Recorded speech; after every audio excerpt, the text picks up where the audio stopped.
We've got to make a thriller film that's conventional to the genre. Surely now that we know our target audience, we can produce a trailer within our limitations and maybe use actors that are younger, which will be a lot easier for us. I've got this. It's a mystery thriller that takes place on a plane. There's also a bomb on the plane and snakes on the plane. There's only 30 minutes to stop the bomb and save planet Earth. I was thinking of a little bit more realistic than that. Well, I mean, look at some modern day thriller films like Split that doesn't use any special effects or After Effects. It means it doesn't use any locations that are out of our reach. I mean, it's quite accessible. Well, if you look at the cinematography and lighting within that film, I mean, we could easily set up a film in a house. That would be really conventional to the genre. I've got this. A film about a fictional Earth where geeks get given the option to believe in this fictional Earth by taking the red pill or the blue pill. It's their choice to believe in the meaning of life. Dude, that is stupid! It's so out of our limitations! What do you expect us to do with that? Well, what isn't then? Are we going to make a film about famous murderers or something? Because that would be conventional.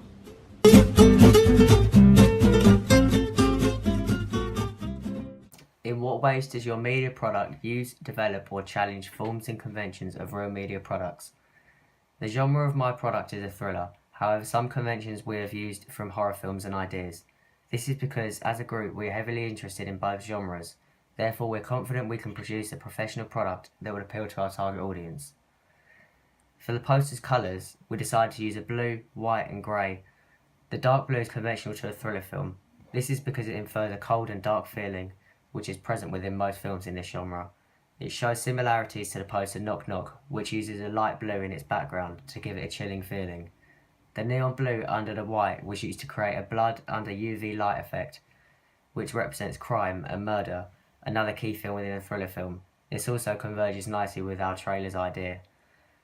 The film Gothica uses a neon blue light in the same way on its poster. However, we also incorporated some features from horror films, such as a grungy barbed wire effect on the X. This gives it a nice feeling of pain and darkness. For the magazine's colour, I decided to use black, white and red for the main colours. This was to capture the saturation of blood coming down Manson's eye. The lack of colour in the background draws direct attention to the foreground. This is unconventional to a normal thriller magazine, whereby bold colours such as blue, reds and whites may be used in order to grab the audience's attention, such as the Empire poster for Inception. I also changed the conventions on the background of the poster and used a lighter colour rather than a darker tone. This is justified, as a newspaper-like texture was added in order to relate to the theme of a journalist in the product. The font I used on the magazine for the word Manson is almost in an 80s style serif font. This goes against the conventions of a generic thriller magazine, such as for Elysium, which uses a sans serif font. However, I use this font choice because it relates to the time of the Manson murders, which was in the early 70s, and that's of course the plot of our film. The grading of our trailer is very blue, for example the shots of the journalists at the bench, and on the bus. This is extremely conventional to the thriller genre, where I use blue to connote a cold and chilling feeling to the film. A lot of thrillers possess this sort of grey style, such as The Dark Knight and Shutter Island. The general pace of the trailer challenges the conventional style.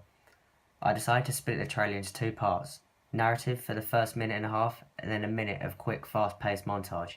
This was in order to introduce the characters and synopsis in the best way possible.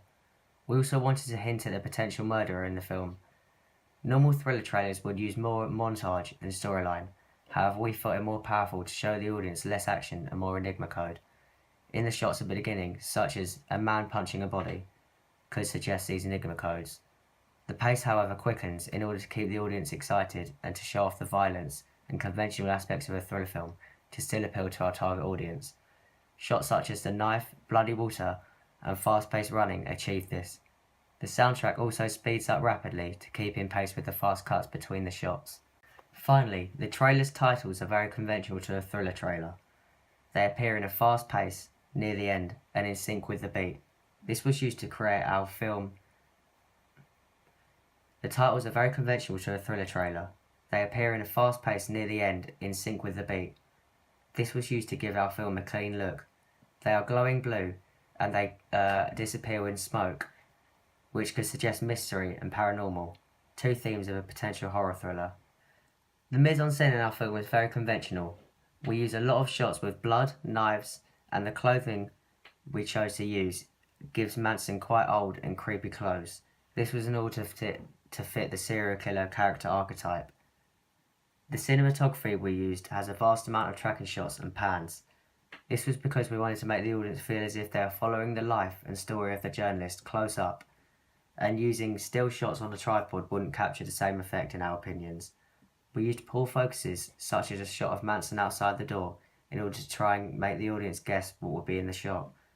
We tried to keep our film as artistic as possible, and use framing from directors like Wes Anderson. This is apparent on the bench shot, where the journalist is completely in the centre.